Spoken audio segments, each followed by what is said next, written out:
خب سلام علیکم دوست مراد شریف شما رو با سال نوی 2021 سامانه دوشنبه لایف خوش آمدید میگیم. شما با چی دستاویز با برنامه سال نوی ما آمدید؟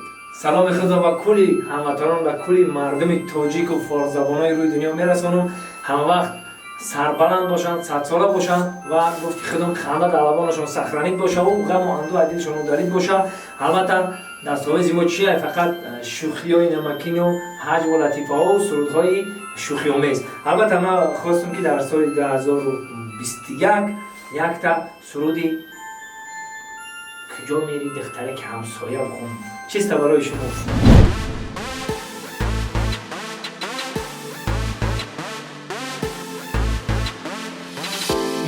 میام خونتون بخواهی یا نخواهی، میام خواستگاری خوب از زوری میام خونتون بخواهی یا نخواهی، میام خواستگاری خوب از زوری دخترکی همسایمون کجا میره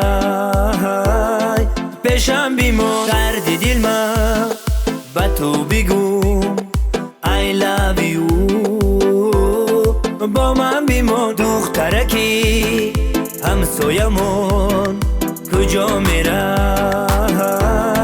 پیشم بیمون درد دل من با تو بگم I love you با من بیمون زلفای خمیت لنجای دمیت من میشم وندمیت I love you جانم سه با من عشقنده دیوانه من تو شم و پروانه من I love you میام خونتون بخواهی یا نخواهی، میام خواستگاری خوب از زوری میام خونتون بخواهی یا نخواهی، میام خواستگاری خوب از زوری